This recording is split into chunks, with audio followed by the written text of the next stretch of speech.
Olá, aluna! Sou a professora Tatiana Rodrigues. Neste vídeo, corrigiremos simulado de língua portuguesa para o seu concurso.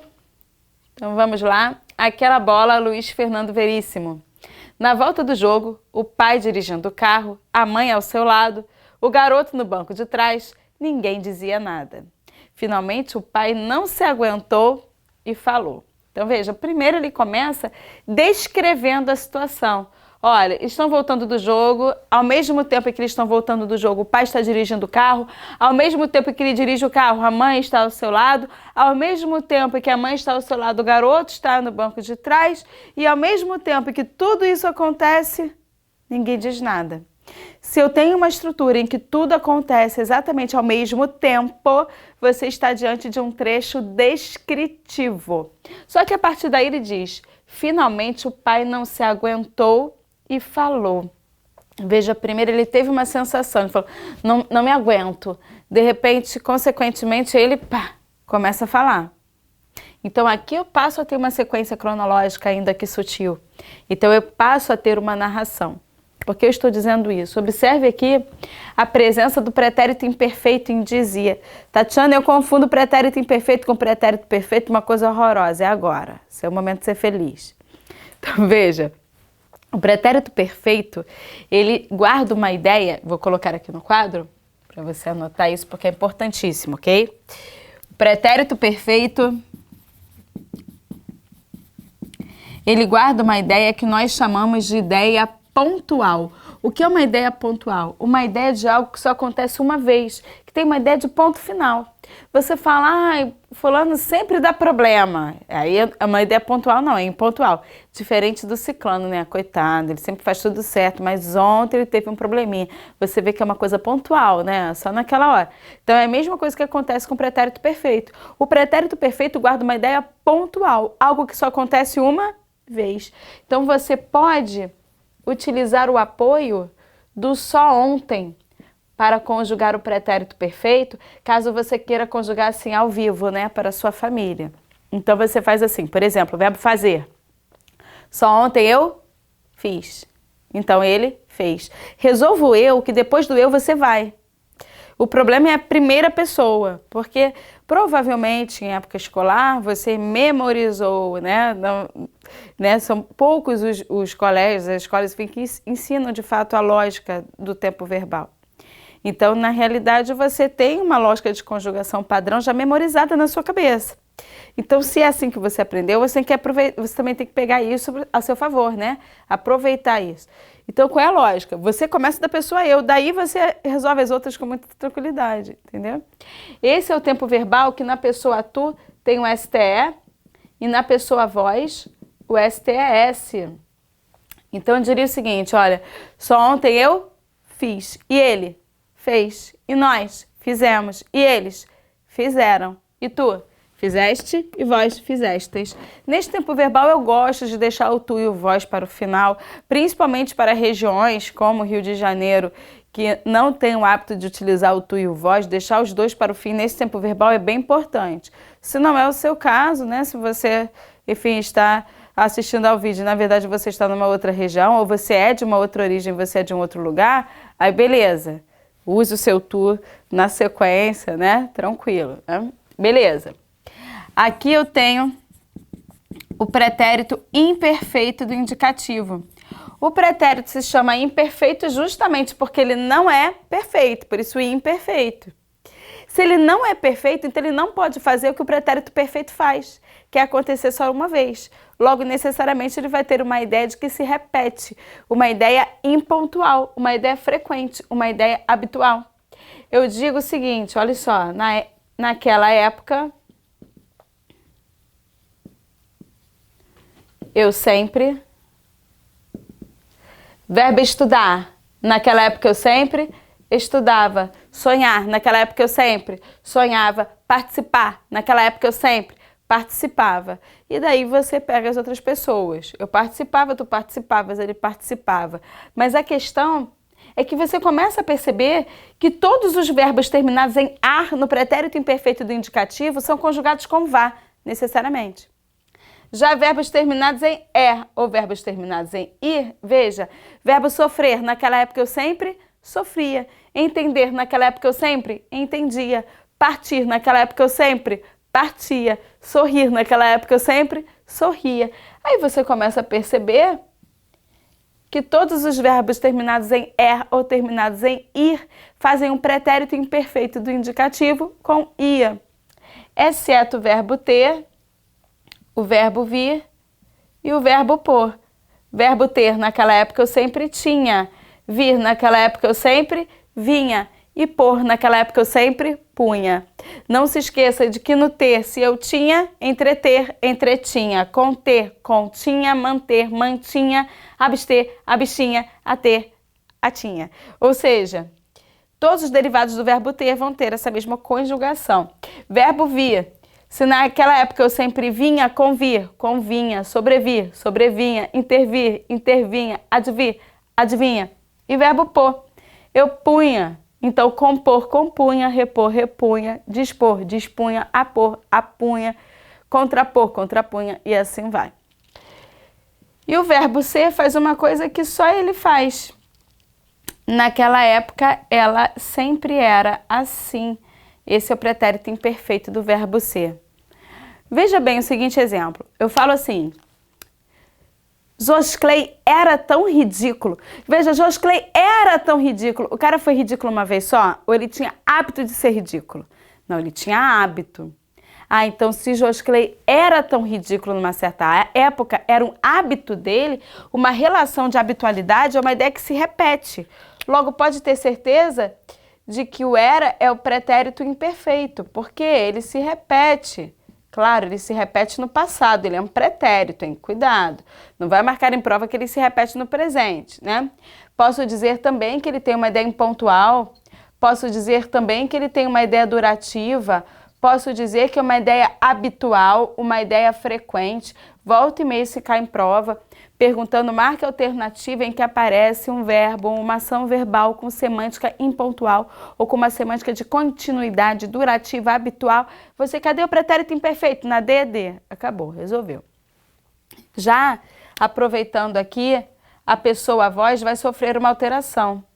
Se aqui os verbos terminados em ar fazem vá em todas as pessoas, no voz faz vé, e se faz em A, faz em E, ou seja, há uma alteração da vogal A para a vogal E na pessoa voz. E o era faz ere. Depois aparece um IS, que é a marca da pessoa voz, né? Aparecer um IS, onde é S. Aqui está.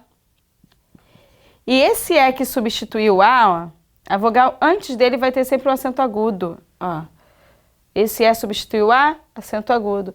Esse E que substituiu A, vogal anterior, acento agudo. Esse E substituiu A, então a que aparecer aqui vai ter um acento agudo necessariamente. Então, se você souber essa tabela, você sabe o pretérito imperfeito. E aí eu quero que você tome cuidado, por exemplo, com a questão de vozes verbais, que pede para você passar da voz ativa para a voz passiva, por exemplo. Sabe que você tem que manter o mesmo tempo verbal e grande parte das questões traz o pretérito imperfeito porque a variação dele é maior? Então, veja, se eu passar da voz ativa, sonhava, para a voz passiva analítica, era sonhado. Veja, eu tenho que manter o mesmo tempo verbal no verbo ser, eu não posso me esquecer de que aqui seria o era. Já o pretérito perfeito do verbo ser faz foi, né?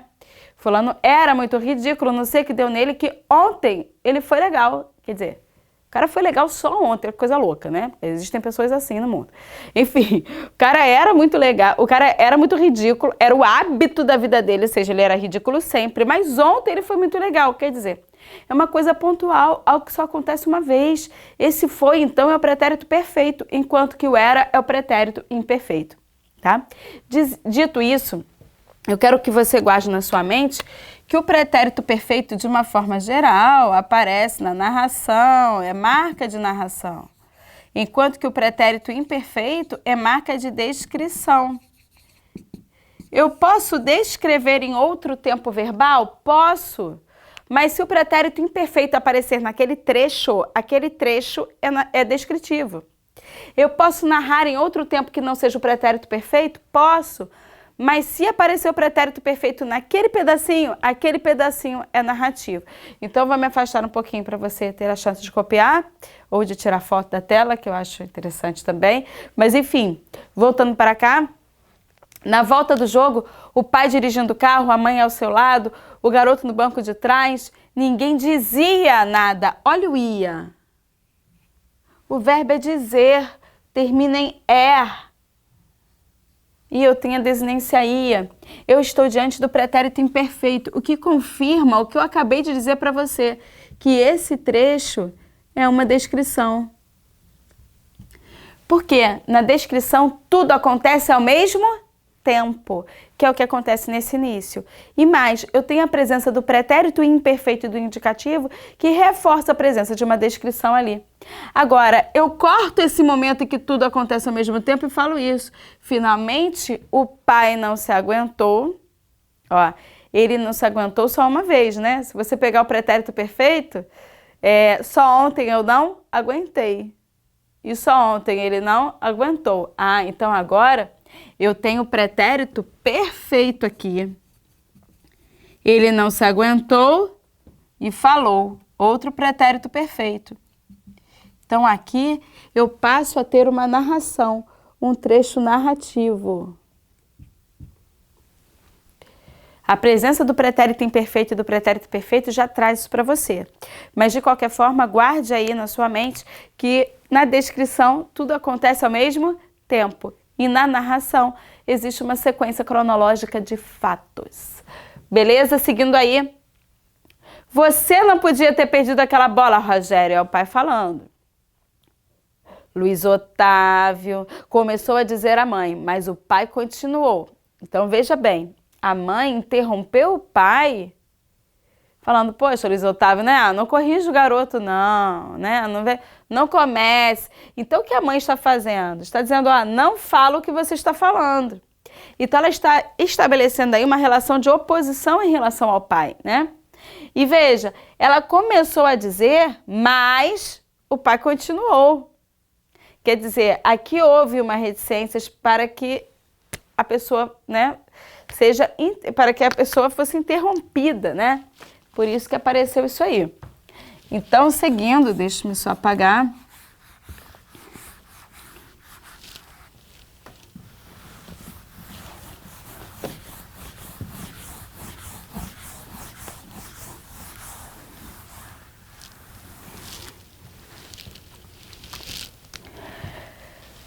Você não podia ter pedido a bola, Rogério. Luiz Otávio começou a dizer à mãe, mas o pai continuou. Foi a bola do jogo, você não dividiu, perdeu a bola e eles fizeram um gol. Olha a sequência cronológica aqui. Você não dividiu. Por que não dividiu? O que aconteceu em seguida? Perdeu a bola. E porque você perdeu a bola, o que aconteceu em seguida? Eles fizeram o gol. Logo, houve uma sequência cronológica. Sequência cronológica tem um trecho narrativo. E não à toa a presença do pretérito perfeito aí para confirmar, né? Deixa o menino, Luiz Otávio, quer dizer, a mãe continua interrompendo o pai, recriminando a fala do pai. Não, deixa o menino não. Ele tem que aprender que numa bola dividida como aquela, se entra para rachar. O outro, o Lourinho, que é do mesmo tamanho dele, dividiu, ficou com a bola, fez o passe para o gol e eles ganharam o jogo.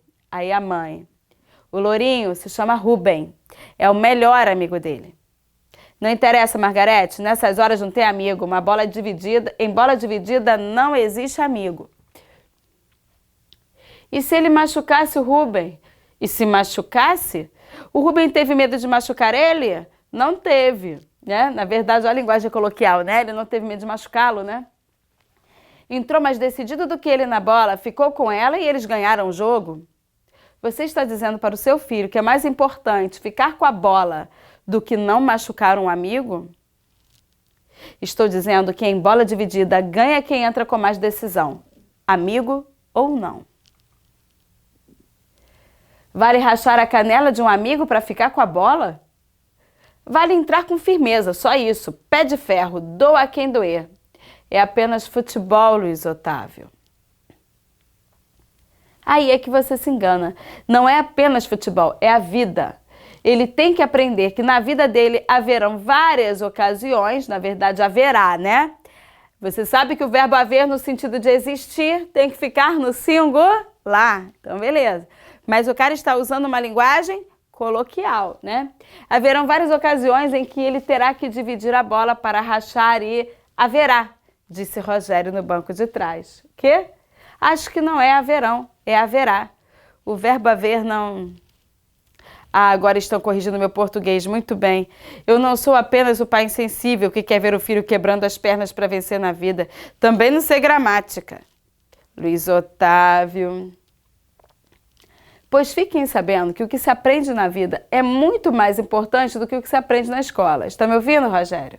Um dia você ainda vai agradecer ao seu pai por ter lhe ensinado que na vida vence quem entra nas divididas para valer. Como você, Luiz Otávio. O quê? Você dividiu muitas bolas para subir na vida, Luiz Otávio? Não parece. Por que não subiu? Ora, Margarete... Conta para o Rogério em quantas divididas você entrou na sua vida. Conta porque o Simão acabou chefe da sua sessão enquanto você continuou onde estava. Conta. Margarete, conta. Eu estava falando em tese. Quer dizer, no final das contas, a pessoa dá um conselho, né? Reclama do outro, mas ele mesmo não assumiu a mesma postura que ele está dando como conselho para o filho, né? Enfim, o humor da crônica consiste exatamente nisso, né? O cara, é um pai durão que quer que o filho entre nas divididas da vida, mas ele não entra. O humor da crônica consiste em o pai achar que a vida e o futebol são equivalentes? Claro que não, o humor não é esse. Letra B, a mãe tentar interromper o pai a todo instante? Não, isso não é humor, é um contraponto, né? Uma oposição que eu tenho aí, a fala do pai. E o pai não deixar a mãe falar, não existe humor nisso. O humor está justamente na ideia de oposição. O pai agir de forma oposta ao que defende. Ele fez uma coisa completamente diferente na vida dele e ele quer exigir que o filho dele haja de forma diferente. Isso fica claro no texto, que é o momento que ele silencia. Logo, o meu gabarito é a letra D de dado. Questão 2. O papel da mãe no texto serve para, acabei de falar, serve para, de fato, contrapor o que o pai disse, porque ela diz o contrário. Ele quer corrigir o filho, ela fala, Luiz Otávio, deixa o menino, né? Ou seja, ela é o oposto, ela é o contraponto, né? Vai contra aquilo que ele diz. Questão 3. Pois fiquem sabendo que o que se aprende na vida é muito mais importante do que o que se aprende na escola. Sobre as palavras destacadas acima, pode-se afirmar que, veja bem, aí eu tenho 2 Qs sublinhados, tudo muito perto. Eu quero trazer primeiro o primeiro Q. Olha, pois fiquem sabendo que o que se aprende na vida é muito mais importante do que... Olha só, se uma coisa é mais importante do que a outra, ou se alguém é mais bonito do que outra pessoa, ou se alguém é mais inteligente do que fulano, ou se alguém é mais chato do que fulano, eu estou comparando 2 seres, né? O que é a comparação? A comparação, eu tenho 2 seres, não importa se são 2 pessoas ou 2 situações, ou, enfim, 2 palavras, ou se uma pessoa e uma flor, uma situação e um animal, não importa. Mas eu tenho que ter 2 seres. E eu preciso de um elemento comparativo expresso. Um que, um do que, um tal qual, um mais que, enfim, não importa. Se alguém é mais bonito do que ciclano, Tatiana, eu posso falar que fulano é mais bonito que ciclano sem o do? Pode. Mas esse do também está certo? Também. Então, o primeiro comentário que eu quero fazer, porque às vezes isso cai em prova de fato, eles perguntam se eu posso tirar esse do. Posso. Ou então eles pegam uma estrutura e perguntam se pode acrescentar. Problema nenhum. Então, primeiro, o primeiro que estabelece junto com esse do uma ideia de comparação. Então, é o que nós chamamos de conjunção comparativa. Então, vou trazer aqui uma conjunção, que é uma conjunção comparativa. E toda vez que você enxergar, o que eu vou colocar aqui é super importante, por favor, copie. Se você tiver o, a, os, as aparecendo antes da palavra que, você tem que tentar fazer uma troca. Qual troca? substituir esse ou a ou as por aquele, aquela ou aquilo. Se funcionar, a classe gramatical desse ou a ou as será a mesma classe gramatical de aquele, aquela, aquilo, que seria pronome demonstrativo. Então aqui, ó, esse cara vai ser pronome demonstrativo. E esse que necessariamente vai ser pronome relativo. E se perguntarem para você em prova, a quem esse que se refere? Que é uma pergunta que cai muito. A palavra que se refere a... ou tem como referente qual outra palavra no texto? Se der certo essa troca, esse que se refere ao o, se refere ao a, se refere ao os ou se refere ao as. Ah, mas faz muito sentido se referir a outra palavra. Muito sentido não cai na prova. Cai na prova, né? É a referenciação aqui correta. Então, veja, se aparecer para você assim, por exemplo, eu falo assim, você viu a pessoa de blusa azul? Aí você responde, não, vi a que estava de rosa. Veja que eu tenho a antes da palavra que, poderia ser um o, poderia ser as, poderia ser os, problema nenhum, qualquer um deles. Se eu encontro isso, eu vou tentar essa substituição por aquele, aquela, aquilo. Não significa que sempre vai funcionar, ok? Mas se funcionar, tudo aquilo ali vai acontecer necessariamente. Então já leva isso na vida, porque isso cai muito em prova. Você viu a pessoa de blusa azul? Não, vi a que estava de rosa. Ou seja, vi aquela que estava de rosa. Deu certo a substituição? Sim. Então esse a é um pronome demonstrativo. Esse que necessariamente é um pronome relativo. E o que se refere ao a. Poxa, Tatiana, mas não, vi a pessoa que estava de rosa. O que não se refere à pessoa? Não. O que se refere ao a. Pessoa não está escrito aqui. O a que se refere à pessoa. Então, na realidade, o que acontece aqui? O que o artigo faz na vida? Que é esse cara aqui. O artigo, ele acompanha um substantivo. Mas ele acompanha um substantivo que está escrito. E não um que você inventou na sua cabeça, ok? Então, a partir do momento que o autor opta pela repetição e escreve isso, olha... Não, vi a pessoa que estava de rosa. Se a palavra pessoa estivesse escrita aqui, sem dúvida esse a seria um artigo, né? E aí esse que se referiria ao substantivo pessoa.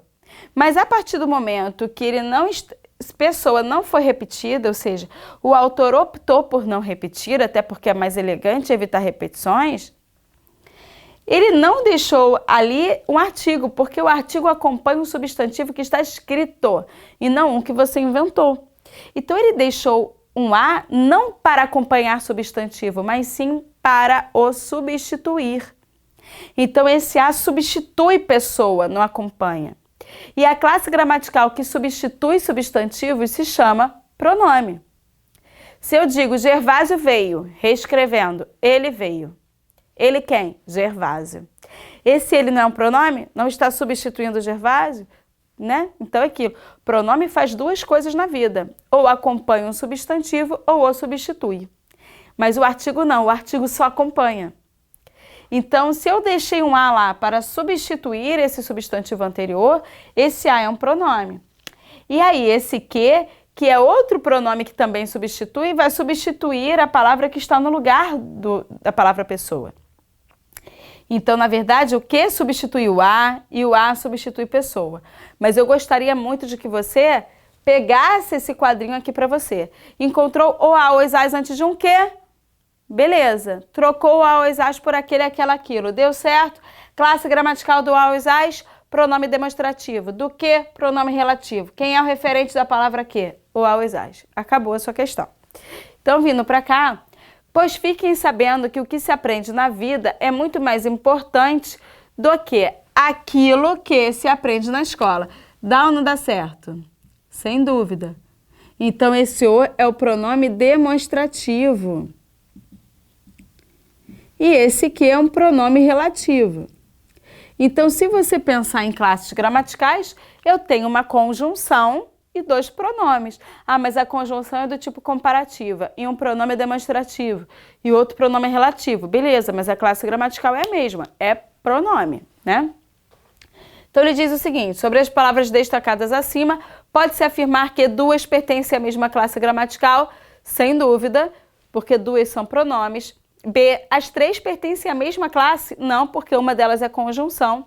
C, as três pertencem a classes gramaticais distintas? Não, porque duas são iguais. E D, uma das três é expletiva. Expletiva é quando você pode retirar. Eu digo, eu que fiz o trabalho. Eu posso cortar esse que? Eu fiz o trabalho. Que a frase continua sendo completa. Tudo bem? Esse é o expletivo. Seguindo aí...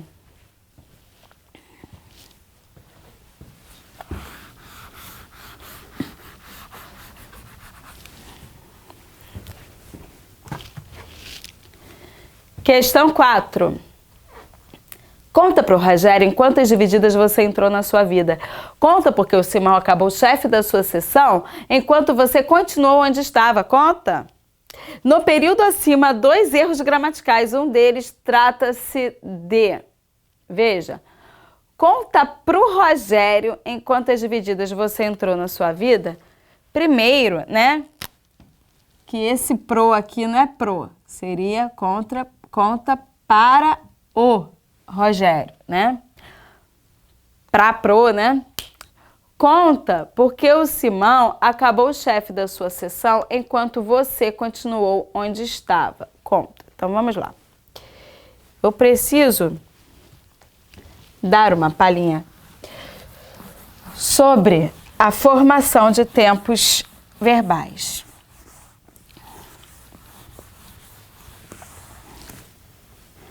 E eu vou começar conjugando o presente do indicativo. Presente do indicativo do verbo contar. Presente do indicativo do contar. Eu conto, tu contas, ele conta. Vai conjugando aí na sua casa. Nós contamos, vós contais e eles contam. Do presente do indicativo, nós montamos um tempo chamado presente do subjuntivo. Existem tempos verbais primitivos e tempos verbais derivados. É igual quando você fala reenviar. Reenviar não é enviar novamente? Então, a palavra reenviar não é derivada da palavra enviar? Sem dúvida. Aqui funciona da mesma forma. O presente do subjuntivo é derivado do presente do indicativo. E como funciona? O presente do subjuntivo sai da pessoa eu do presente do indicativo. Eu conto. E eu corto o O. Então, vou escrever aqui o que sobrou. Olha lá. 1, 2, 3, 4, 5, 6. Quando o verbo termina em "ar", nós acrescentamos um "é". Quando o verbo termina em "er" ou "ir", nós acrescentamos um "a". Então, no caso, como o verbo é contar, termina em "ar", nós vamos acrescentar um "é". Por isso, vai ficar eu conte, tu contes, ele conte, nós contemos, vós conteis e eles contem. Esse é o presente do subjuntivo do verbo contar. Beleza? Eu só quero comentar, olha, se eu pegar o verbo fazer, ó, eu faço com C cedilha. Se eu tenho C cedilha na pessoa eu do presente do indicativo, então também vou ter C com cedilha no presente do subjuntivo. Como o verbo termina em "er", fazer, vai ficar faça. Por isso que você conjuga que eu faça, que tu faças, que ele faça, né? Poxa, de onde ele tirou esse C cedilha? Se o verbo é com Z, fazer. Ora, ele tirou do presente do indicativo pessoa eu faço. Se lá aparece o C com cedilha, então o presente do subjuntivo que sai dele também vai ter o C com cedilha. É daí que vem isso. Beleza. Só quero fazer um outro comentário, que existem exceções aqui, o verbo ser, o verbo estar e o verbo haver. Os três formam presente do subjuntivo de forma diferente. Eles usam o já, seja, esteja e haja. No mais, você monta por ali, né? Já caiu em prova isso. Vinha no texto um menininho, e o menininho inventou um verbo que não existe. E aí vinha a questão. Se o verbo X existisse, como ele seria conjugado no presente do subjuntivo? A, B, C, D ou E? As pessoas, que absurdo, né? O verbo nem existe. Ora, se o menininho inventou um verbo terminado em A, então o presente do subjuntivo vai ser conjugado com E. Você tem que marcar a única que houve a troca dessa vogal. Se o menininho inventou um verbo terminado em E ou I, você tem que marcar uma que o verbo seja conjugado com A, porque o presente do subjuntivo estabelece a troca da vogal, ok? Então nunca se esqueça disso. Beleza. Do presente do subjuntivo, nós montamos um tempo verbal chamado, vou botar aqui do lado, chamado imperativo negativo. O imperativo negativo, ó, começa da pessoa tu, não existe a pessoa eu. Isso porque o imperativo serve para que você fale diretamente com a pessoa e não para falar dela. Você não faz fofoca com imperativo. Imperativo é para falar diretamente com a pessoa. O máximo que você faz é se incluir num nós, ou seja, estou falando com todo mundo, mas eu me coloco também na posição. Fora isso, eu não tenho como usar a pessoa eu. Então, não tu, não você, não nós, não vós e não vocês. Então, veja que é exatamente por isso que a pessoa ele vira a pessoa você e a pessoa eles vira a pessoa vocês, né? Porque só é um tempo verbal que só serve para você falar diretamente com a pessoa, nunca falar sobre ela, né? A boa notícia aqui é que o imperativo negativo inteiro é cópia do presente do subjuntivo. A única coisa que não aparece é a pessoa eu. Então, daqui para baixo, do tu para baixo, é todo igual. Vai ficar assim. Não contes tu, não conte você, não contemos nós, não conteis vós e não contem vocês. E temos também um tempo verbal chamado imperativo afirmativo. Só que o imperativo afirmativo, ele se monta de uma forma um pouco diferente da do imperativo negativo. Por que isso? Porque a pessoa tu e a pessoa vós, elas saem do presente do indicativo cortando o S. Então, se eu for lá o presente do indicativo, eu conto tu, contas. Você corta o S, vai ficar conta tu. E a pessoa vós, vós contais lá no presente do indicativo. Você corta o S, vai ficar contai. As demais pessoas, você copia do presente do subjuntivo. Então, veja, eu, tu, ele. A pessoa ele no imperativo vira a pessoa você. Então, vai ficar conte. A pessoa nós se mantém, contemos. E a pessoa eles vira a pessoa vocês, contem. Então, o imperativo afirmativo do verbo contar é esse aqui. Conta tu, conte você, contemos nós, contai vós e contem vocês. E sim, você tem que saber essa lógica para poder acertar a prova, ok? É uma questão de treino. Veja, ele diz o seguinte, conta para o Rogério, ó, conta, eu estou pedindo para a pessoa falando diretamente com ela. Conta! Faça isso, né? Conta para o Rogério em quantas divididas você entrou na sua vida. Se eu estou falando diretamente, pedindo para a pessoa, fala assim, olha só, escreva no seu caderno uma anotação Esse escreva, eu não estou falando diretamente com você, pedindo para que você escreva, usando esse verbo. Então, esse verbo está no imperativo afirmativo. Diferente se eu falasse o seguinte, eu torço para que você escreva tal coisa. Aí eu não estou pedindo diretamente com o verbo que você escreva aquilo ali. Eu estou dando uma volta para chegar lá. Esse torço para que você escreva está no presente do subjuntivo. Quando eu digo escreva e falo diretamente usando esse verbo, escreva, faça isso, aí eu já estou usando o imperativo. Então o que acontece aqui é que esse verbo está no imperativo afirmativo. E ocorre que no imperativo afirmativo, quem é o sujeito do conta? É o tu.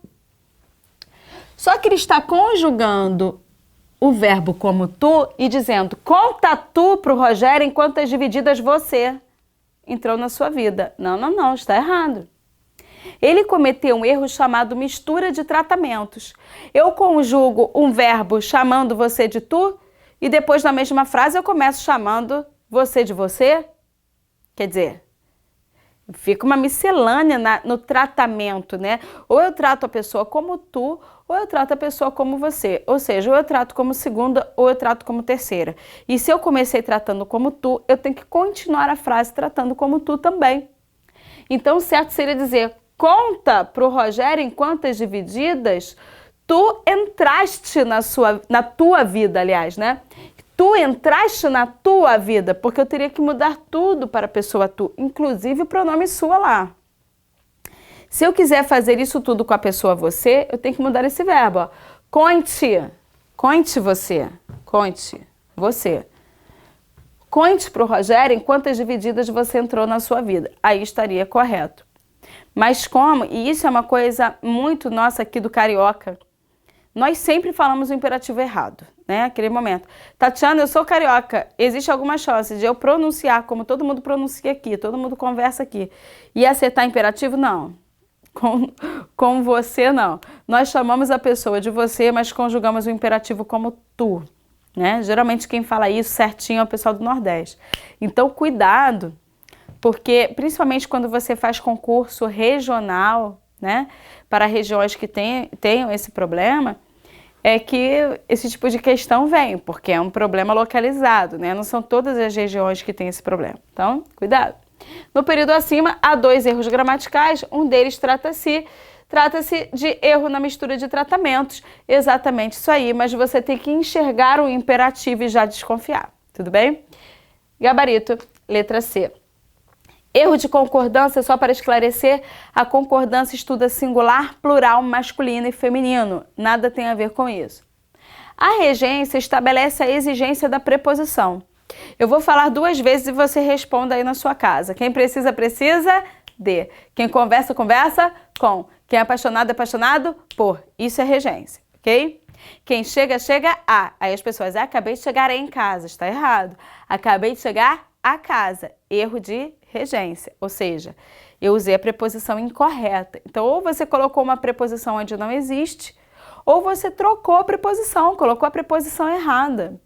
Ou então você não botou nenhuma e tinha que ter uma lá, né? Enfim. Letra D, erro no uso do pronome onde, problema nenhum. Qual é a diferença entre onde e aonde? O onde pede o em e o aonde pede o a. Então, por exemplo, quem vai a algum lugar. Então, aonde você vai? Quem chega, chega a algum lugar. Então, aonde você pretende chegar com isso? Agora, quem está em, não está a algum lugar. Então, devo dizer, onde você está?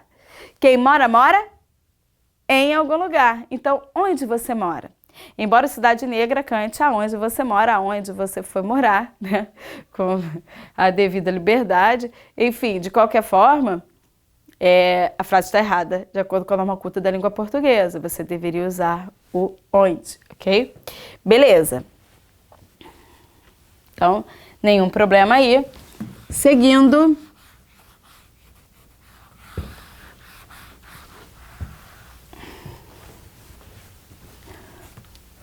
Vou chegar um pouquinho para cá para você copiar esse quadro. E agora eu vou apagar. Beleza. Seguindo aí, questão 5. Agora estão corrigindo meu português? Muito bem.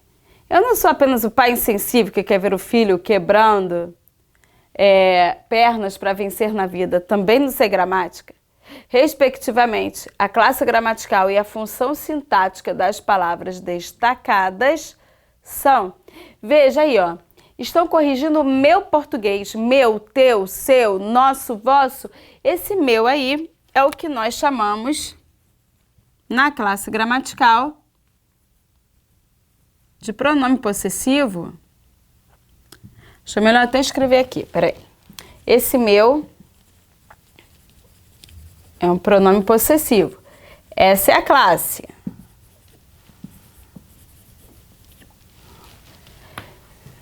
Agora, qual é a função sintática dele? Veja que esse meu está acompanhando o português. Português é um substantivo. Tatiana, como você sabe que português é um substantivo? Porque é o nome da disciplina, né? E quem dá nome às coisas é o substantivo. Outro motivo é que o substantivo pode vir acompanhado de uma forma natural, de uma linguagem natural, de um artigo, de um numeral ou de um pronome. Eu posso dizer esse português, meu português, aquele português, né? Dando exemplos de pronomes. Posso botar um numeral, né?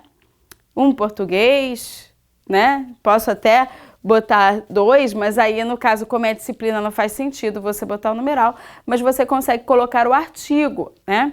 E dizer o português de fulano não é adequado, por exemplo. Então, de fato, como eu tenho um determinante acompanhando, um pronome acompanhando essa palavra, se aqui fosse matemática, o meu viraria minha, ou seja, um pronome que acompanha feminino e masculino quem vem depois, pode ter certeza de que esse português é um substantivo. E a realidade é que se eu acompanho um substantivo, eu estou junto desse substantivo. Se eu estou junto, eu estou adjunto. É o que na função sintática nós chamamos de adjunto adnominal.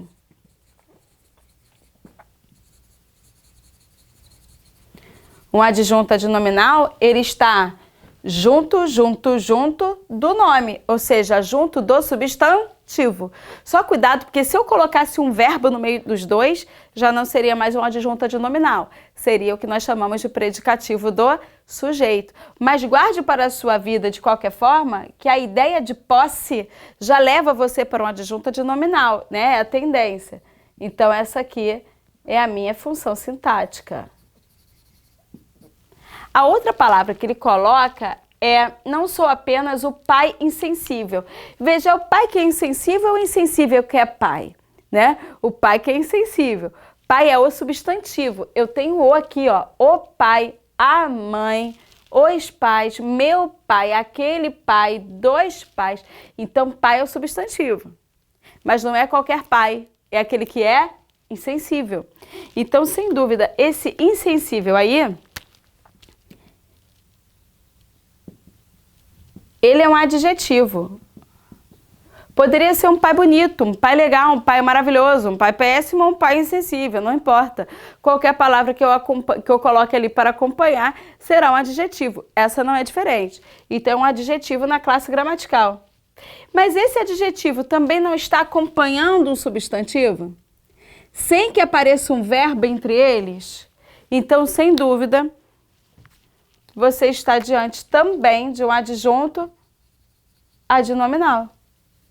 Ou seja, eu estou junto do nome, ou seja, junto do substantivo pai, e não há um verbo entre os dois. Logo, eu tenho um adjunto adnominal aí, é a mesma função sintática para os dois. O que muda é a classe gramatical. Só para apagar aí, minha setinha.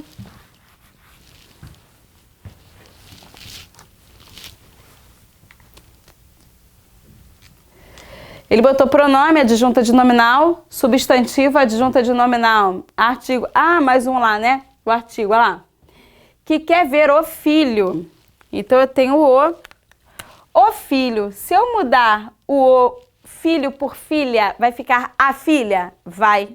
Porque o artigo acompanha o substantivo e varia com ele, né? Já comentei sobre o artigo ainda agora. Então, de fato, esse o é um artigo acompanhando o substantivo pai. E se o artigo, coitado na vida, só serve para acompanhar substantivo, Então ele nasceu também para ser um adjunto adnominal, para andar junto, junto, junto do substantivo, né? Que é o que o adjunto adnominal faz. E veja que eu nem posso imaginar um verbo entre os dois. Ou chegou o filho, imagina uma coisa dessa. É possível? Claro que não. Então, sem dúvida, o artigo, coitado, ele só serve para isso na vida. A função sintática dele vai ser adjunto adnominal. E se você marcar outra coisa, tem um treco, ok? É isso. Então, eu tenho aí pronome adjunto adnominal. Substantivo, não, porque o segundo é um adjetivo, então fura. Pronome como complemento nominal, não, de forma alguma. Já registro que complemento nominal só existe com preposição. Então, para existir complemento nominal, eu tenho que ter no mínimo 2 palavras. Não é o caso, então isso não se confunde. Letra C, um pronome adjunto adnominal. Um adjetivo como predicativo do sujeito? Não, de forma alguma. E letra D, pronome adjunto adnominal, adjetivo como adjunto adnominal e um artigo como adjunto adnominal. É exatamente o nosso gabarito, letra D de dado. Questão número 6. Aí é que você se engana, não é apenas futebol, é a vida. Ele tem que aprender que na vida dele haverão várias ocasiões em que ele terá que dividir a bola para rachar e haverá, disse o Rogério no banco de trás. O quê? Acho que não é haverão, é haverá, o verbo haver não. Então, na verdade, ele está corrigindo o português do pai. E, de fato, o filho está certo, né? Por que isso? Porque o verbo haver, quando ele está aplicado no sentido de existir, ele é chamado de verbo impessoal. O que é um verbo impessoal? Um verbo sem pessoa. Se ele não tem pessoa, ele não tem sujeito. Logo, é um caso de sujeito inexistente. Dizer sujeito inexistente é o mesmo de dizer oração sem sujeito? Sim, é exatamente a mesma coisa. Se eu colocasse assim, parará, alunos inteligentes aqui. E eu quero botar o verbo existir. E aqui, Paraná, alunos inteligentes aqui. E eu quero preencher essa lacuna com o verbo haver. Qual o cuidado que eu quero que você tenha? O verbo existir tem sujeito. Quem não tem sujeito é o haver no lugar dele. Então, se eu tivesse assim, eu existo, você existe, nós existimos, veja que eu tenho sujeito normalmente, né? E alunos existem. Então, de fato, se alunos existem ou existem alunos, é exatamente a mesma coisa. Se aqui fosse o verbo existir, no presente do indicativo ficaria existem alunos aqui, que equivale a dizer alunos inteligentes existem aqui, dá no mesmo. A função sintática de alunos inteligentes seria o sujeito. Não se esqueça de que o verbo concorda com o sujeito. Logo, esse verbo tem que aparecer no plural, porque o sujeito é plural. Agora, se eu colocar o verbo haver no sentido do existir, esse verbo é impessoal. Logo, ele não tem sujeito, o sujeito é inexistente. E toda vez que ocorre isso, regra de concordância, o verbo deve figurar na terceira pessoa do singular. Então, aqui eu não poderia preencher com alunos inteligentes. Eu teria que dizer há alunos inteligentes aqui. Porque o verbo haver, no lugar do existir, não tem sujeito, mas o existir tem, ok? Tatiana, então, qual seria a função sintática de alunos inteligentes se ele não vai poder ser o sujeito? Se o sujeito aqui embaixo é um sujeito inexistente, né? Se ele não existe, aí ele vai ser objeto direto. Você pode colocar aí no seu caderno a seguinte observação. O objeto direto do haver é o sujeito do existir. Vice-versa, né? O sujeito do existir é o objeto direto do haver. Não se esqueça de que a partir do momento que o cara se transforma em sujeito, se ele é plural, o verbo deve variar com ele para o plural. Primeira regra de concordância verbal. O verbo concorda com o sujeito. Beleza. Aí ele diz o seguinte, aí é que você se engana, não é apenas futebol, é a vida. Ele tem que aprender que na vida dele haverão várias ocasiões. Aí o filho corrige, não é haverão, é haverá. O verbo haver não vai para o plural, porque é caso de sujeito inexistente. O verbo é impessoal, logo a concordância obriga o verbo a ficar na terceira pessoa do singular e assim vai. E é isso que ele provavelmente continuaria dizendo ali, mas o pai o interrompeu, né? Se o filho não tivesse sido interrompido pelo pai, né, aí é um o, ele poderia continuar a última frase do trecho acima da seguinte forma, né? Vou dar uma corrigida aqui. Interrompido pelo pai. Ele poderia continuar a última frase do trecho acima, né? Da seguinte forma. Deixa eu botar um o aqui também para ficar melhor. Vamos lá. Ele disse o seguinte no anterior. Cadê? O verbo haver não varia, pois a regência verbal não permite. Não é essa a continuação. Varia. O verbo haver não existe no plural, ele existe no plural. Mas no sentido de existir, ele não vai para o plural. O verbo haver não varia para o plural, pois o sujeito é inexistente. Perfeita, letra D, é exatamente a nossa resposta. Letra C, é exatamente a nossa resposta. Letra D. O verbo haver não é conjugado no plural nesse tempo verbal, nada tem a ver com o tempo verbal, e sim com o fato de que quando o sujeito é inexistente, a regra de concordância obriga o verbo a figurar na terceira pessoa do singular. Então, seguindo, questão número 7. Aí é que você se engana, não é apenas futebol, é a vida. Ele tem que aprender que na vida dele haverão várias ocasiões, que você já corrigiu para haverá, em que ele terá que dividir a bola para rachar e, sobre o trecho acima, as palavras destacadas exercem a mesma classe gramatical na seguinte alternativa. A. Aí é que você se engana. Veja, ele falou de mesma classe gramatical.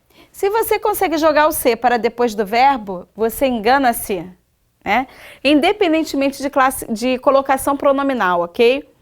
Se você joga para depois do verbo, fica com hífen, então é pronome. Né? Esse pronome é chamado pronome oblíquo átono, mas é um pronome. Ele tem que aprender que na vida, veja se eu não posso trocar pela palavra isso, o trecho, né? Ó, ele tem que aprender isso. Isso o quê? Que na vida vamos encarar algumas divididas, parará, né? Sempre que você pode substituir o trecho iniciado pela palavra que ou iniciado pela palavra se pela palavra isso, esse que será uma conjunção integrante. Poderia ser a palavra ser também. Ele disse se viria hoje, ele disse isso. Esse se também seria uma conjunção integrante. Letra B. Ele tem que aprender. Dizer ele tem que aprender ou dizer ele tende a aprender é exatamente a mesma coisa. Quando eu digo eu tenho que sair, eu também poderia dizer eu tenho de sair. Você tem que estudar, você tem de estudar, tanto faz. Quando acontecer isso, você tiver um que no meio de dois verbos e você pode trocar por de, você pode ter certeza de que os dois verbos formam uma locução verbal e que esse de e esse que têm a mesma classe gramatical. Eles são preposições. Tatiana, eu nunca vi o que como preposição. Beleza. Sabe por que você não viu? Porque você estudou só as preposições essenciais. A, ante, até, após, com, contra, de, desde, em, entre, para, perante, por, sem, sobre, trás, né? Que são as preposições que você memoriza lá atrás. Essas são preposições essenciais porque elas nasceram para ser preposições. Mas às vezes acontece de nós, usuários da língua, começarmos a colocar palavras no lugar da preposição que não nasceram para ser preposições. Originalmente na língua seria o tem ou de sair, tem ou de estudar, você tem de sair, você tem de fazer seu trabalho. Nós, usuários, começamos a trocar esse de por quê? Então começamos a colocar um que nasceu para ser outra coisa, no lugar de uma preposição. Então, nós transformamos isso em preposição por acidente. É o que nós chamamos de preposição acidental. Mas veja, não importa se ela é acidental ou se ela é essencial. né? As que estão na lista são essenciais. A questão é que vai ser preposição da mesma forma. Eu não vejo as outras preposições acidentais caírem em prova, então você não tem que se desesperar, mas essa aqui você tem que saber. Tenho de sair, tenho que sair. Tenho de estudar, tenho que estudar. É a mesma coisa? É. Os verbos formam locução verbal e tanto que quanto de são preposições. E veja, o em está na lista das suas preposições essenciais, então é claro que ele é preposição também. Então, você já sabe que a letra B, as duas palavras da letra B exercem a mesma classe gramatical, beleza? C, várias ocasiões são muitas ocasiões. Esse várias aqui é um pronome indefinido. E já aproveitando que eu falei sobre a palavra muito, quando varia, é um pronome indefinido. Comprei muitas canetas, fiz muitas questões, muitos exercícios, pronome indefinido. Quando ela não varia, ela é o advérbio de intensidade, né? Quando você diz, por exemplo, que você fez várias comidas muito gostosas, e você não vai falar muitas gostosas, porque o muito não varia. Esse muito é o advérbio de intensidade. Então, esse várias aqui, que equivale a muitos, é um pronome indefinido. Dividir a bola. A bola. Esse A acompanha a bola. Bola é um substantivo, é o nome do objeto, né? Em que ele terá que dividir. Ele é um pronome pessoal do caso reto, mas de qualquer forma a classe gramatical é pronome. E aqui, ó, ele terá que dividir, terá de dividir. É o mesmo caso da letra B de bola, logo esse que é uma preposição. E o meu gabarito é a letra B de bola. Questão 8. Marque a alternativa em que o verbo destacado se encontra nos mesmos tempo e modo do que do destacado a seguir. Vós tinhais razão naquela época. Eu já fiz esse quadro aqui para você. Vou retomar o quadro. Eu disse o seguinte: no pretérito imperfeito do indicativo, nós conjugamos da seguinte forma, com o apoio de naquela época, eu sempre, porque é o tempo verbal que se repete. E eu teria o seguinte: verbos terminados em ar, naquela época eu sempre amava. Participar, naquela época eu sempre participava. Sonhar, naquela época eu sempre sonhava. Verbos terminados em er ou verbos terminados em i. Sofrer, naquela época eu sempre sofria. Entender, naquela época eu sempre entendia, né? Ou seja, ir, naquela época eu sempre ia. Partir, naquela época eu sempre partia. Exceto os verbos ter, vir e por, que fazem a. Tinha, vinha e punha. Naquela época eu sempre tinha, naquela época eu sempre vinha, naquela época eu sempre punha. E o verbo ser, eu era, tu eras, ele era. Também disse para você que na pessoa voz isso sofre uma alteração, que o vá vira vé, que o ia vira ie, que o nhá vira nhé e que o era vira ere, que vai aparecer um ies no final e que a vogal anterior a esse E vai ser acentuada com acento agudo. E aqui está o pretérito imperfeito do indicativo. Se eu tinha, tu tinhas, ele tinha, nós tínhamos. E vós? Vós tinhais. É exatamente aqui que se encaixa. Mas se você sabe essa tabela, você não erra, não. Então, ele fala o seguinte: vós tinhais razão naquela época. Ele quer ao mesmo tempo, o mesmo modo. Então, ele quer outra no pretérito imperfeito. Você dividiu. Dividiu quantas vezes no passado? Uma.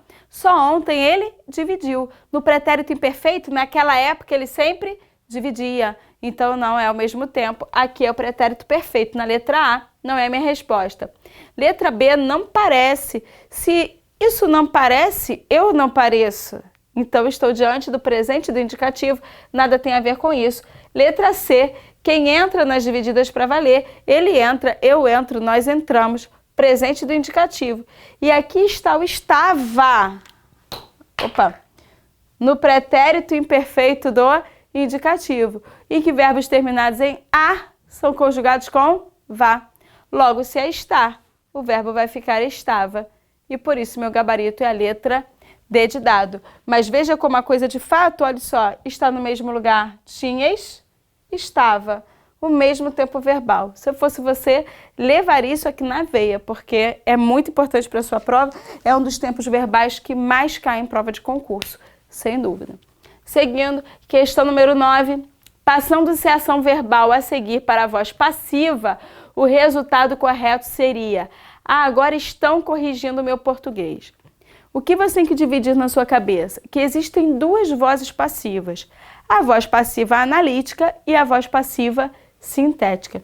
E se você pensar nas características dessas vozes, você não erra não. Então veja aqui.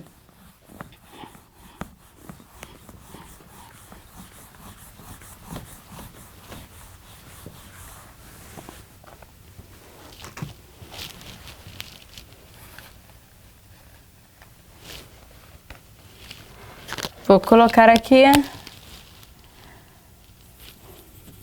voz passiva, analítica, sintética. Às vezes as pessoas confundem uma com a outra em questão de nomenclatura, mas concorda que o C você pronuncia se, né? Cortou-se, amou-se, olhou-se, você não fala cortou-se, amou-se, né? Se isso ajuda você, o C que a gente pronuncia si é da sintética. Então, a voz passiva sintética tem que ter a presença do pronome se, que é o nosso pronome apassivador.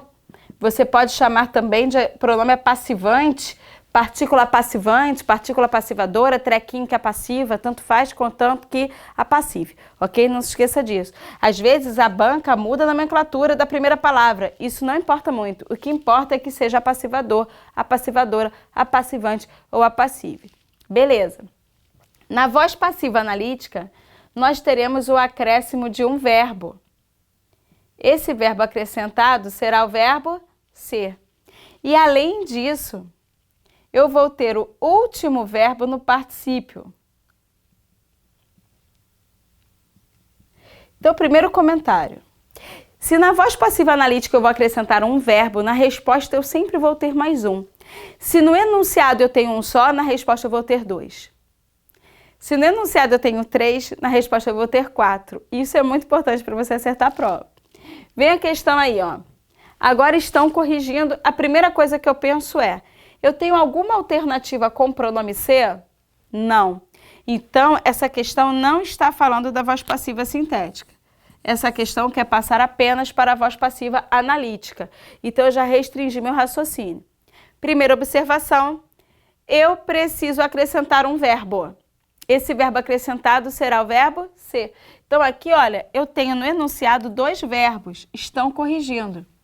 Eu não posso sumir com um dos dois, eu tenho que manter todos os verbos do enunciado e acrescentar mais um, que é o verbo ser. Logo, eu preciso de uma resposta com 3 verbos. Então, pensando nisso, eu já elimino a letra D de dado, porque na letra D eu só tenho 2 verbos, então já não é a minha resposta. Outra coisa que eu falei para você foi que o tempo verbal tem que ser o mesmo. Estão corrigindo. Estão é presente do indicativo. Ah, então eu não posso marcar a letra C que está escrito estava, que você acabou de ver comigo que é pretérito imperfeito do indicativo. Então você está entre a letra A e letra B. Veja, eu mantenho os 2 tempos, né? O presente e o gerúndio, ó. O presente e o gerúndio, o presente e o gerúndio. E eu disse para você que o último verbo tem que aparecer no particípio, e os 2 estão.